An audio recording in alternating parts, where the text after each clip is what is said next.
Hey guys, Basil and Will with Grayson Hobby, and today we have a maiden flight of the DW Savage Bobber. Okay, so in this video we're going to go out to the field, we're going to give the sticks to Will, which I don't know the last time you've flown an airplane. It's been a while. And we're going to make him maiden this plane on video, which we all hate to maiden planes, especially on video. Yeah. Okay, so where do you pick up one of these awesome DW Hobby Savage Bobbers?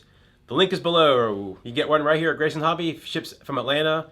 We're probably 2 to 3 days from most of the country. Everything's in stock. Nothing drop ships. Comes right from our warehouse. If you're in Atlanta, in Georgia, anywhere in the southeast, come on by. Pick it up. Okay, before we get started, let's go over the receiver that you recommend and the battery you recommend. So on this plane, it is a 4-channel plane, or I'm sorry, 5-channel plane technically. I would recommend using a 6-channel receiver, putting the ailerons in separate channels and mixing it. So what battery is this require? So if you're doing the 3-cell setup, roughly a 13 to 1500 3-cell, according to however it CGs for you. I use the China Hobby Line 1500 on this particular flight. Mm-hmm. If you're using 2-cell, it's going to be probably an 18 to 2200 if I was to guess. So with that being said, we are going to offer 2 different versions. It's really the motor KV, it's not anything else. So yeah, all the electronics are the same. It's a 20 amp ESC. The only difference is a lower KV motor. The different 4 3-cell. And shout out to Hilltop Flyers, located in Loganville, Snellville. I don't know. They're very close to Grayson Hobby. We sponsored a couple of fly-ins previous years. They have a great field, great community. If you're looking to get into RC planes, drones, etc., they have an area to fly. It's a beautiful field. Beautiful field. Don is the president. Yes. He's a rock solid guy. Not just because he built this. All right, this is a great size because it fits in any, at least my trunk, fully assembled. I can just pick it off my bench, put it in my car, don't have to worry about the wings coming off, put them back on. Yeah, even if you got a Civic or something, that's going to fit. Yeah, so that's it's perfect size for that. I know a lot of people, sometimes I don't fly because my big airplanes, I have to take the wings off and put them on. It's just That's an excuse to not fly that day. Exactly. So this guy, there's no excuse. Put him right in the trunk, take him right out. So the factory prop, we did try a different prop on this one. The 7.5 worked really good. Don't try the slow flyer prop. It actually seemed like it had too much torque. So stick with the factory prop. APC 7.5 if you need an extra prop, or even a 7.4 if you wanted to have more grunt but less top end speed, which it doesn't need. If you see the video, we flew fine on a hard surface, I guess. It's a geotextile runway, which is like a trampoline material. Right, and with these big tires, there's no problem taking off on shortcut grass or anything like that. Yeah. Where a lot of times the Warbirds and the other planes with retracts have no chance of taking off on grass. So this definitely can fly at a baseball park.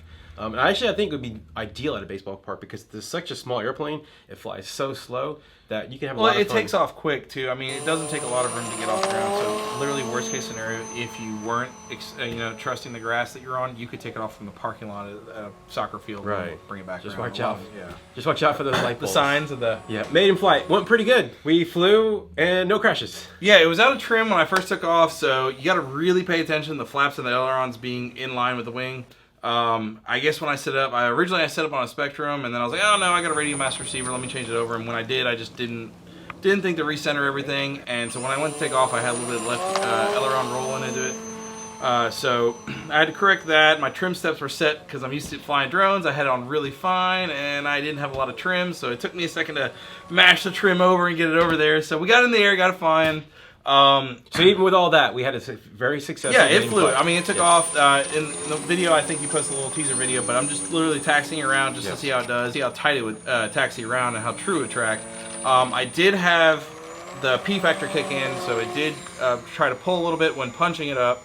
But other than that, I mean, that's pretty standard for any plane. So just feed a little rudder in when you take off, you'd be fine. Yep. Oh God, awful landing. It's on video. But that was your first landing. Yeah, my landing wasn't the prettiest. It did the job. It got on the ground. What's really impressive with this guy, it flies really slow. Yeah, actually, I flew with a very minimal flap at one point just to see what it'd do, and honestly, it doesn't really need the flaps. Right, which most RC planes don't really need flaps. Yeah, I mean, I come from a lot of older planes that didn't have flaps, a lot of the older Dino Warbirds, stuff like that. So I'm not really used to using them as much. I did try them. I didn't notice any ballooning, but I didn't go full flap. I had 2-position flaps set up, and I only used the first flap, and I didn't notice any ballooning. But I was also very marginal on the throttle, so I don't know if it would balloon under throttle or not. Which most planes do. You always want to mix flaps with down elevator, and that's even with real flying. Yeah. So power. It's got plenty of power on this 3S version. I saw you do a couple of lips. Yeah. So basically, there's 2 versions: a 2-cell and a 3-cell. What we did is if you do the mathematical equation, you're talking less than 1,000 RPM difference between the 2-cell and the 3-cell. And when you factor in the efficiency of the 3-cell, it's pretty much exactly the same. So power-wise, it should be identical. Honestly, because it's such a small, a 3-cell 1300 and a 1500 is what I used, fit perfectly in the nose of it. Yeah. So it seemed like the logical choice for me. Yeah. I could see 2-cell more economical, and I really, on this kind of plane, you're not flying it really full throttle the whole time. If you are, you're kind of, I don't know. This is not a plane you fly full throttle the entire time. So this plane is definitely a cruiser airplane. It's not an aerobatic plane. You're not going to go out there and hover it. It's made to cruise around. It'll roll. I mean, it does basic aerobatics. It's not a 3D plane, I guess my point is. No, don't try to hover it. No, it's a great looking airplane in the air. We got some great still photos. I mean, it's a super scale. It's got the Balsa. Balsa always flies better. It's more true. I always say that jokingly, but I think it's true. At least in my opinion.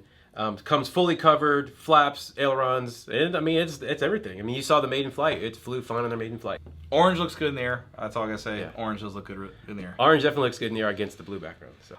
Couple build tips and tricks I would go over on this one. I just want to go over real quick. Servo placement. So when you install the servos, especially the flaps, the cutout for it, make sure you center the servos prior to installing them, and make sure your throws. I would turn down your throws on your radio a little bit. To make sure you don't overthrow, because on the flap especially, it can hit the slot in the wing for the servo arm, and if it hits on it, you could actually damage the servo, because these are small servos, guys. They're 3.5, 4.4 grams, something like that. They're smaller servos. And they're plastics. Yeah. So in the flap, especially if you hit the flap button and you don't do it, you can literally smack that plywood on the side, and you could damage the servo. So be careful with that. I would turn your rates down, especially on the flaps, minimal. Then that. Also, the quick links.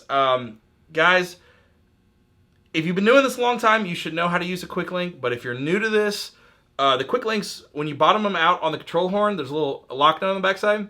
You don't lock it down to where it doesn't spin. You have to tighten it and then back it off a little bit. The quick link itself should be able to free spin within the control horn so it can articulate. If you over tighten that, you will damage the servo because of resistance, and it'll have binding in the control surface.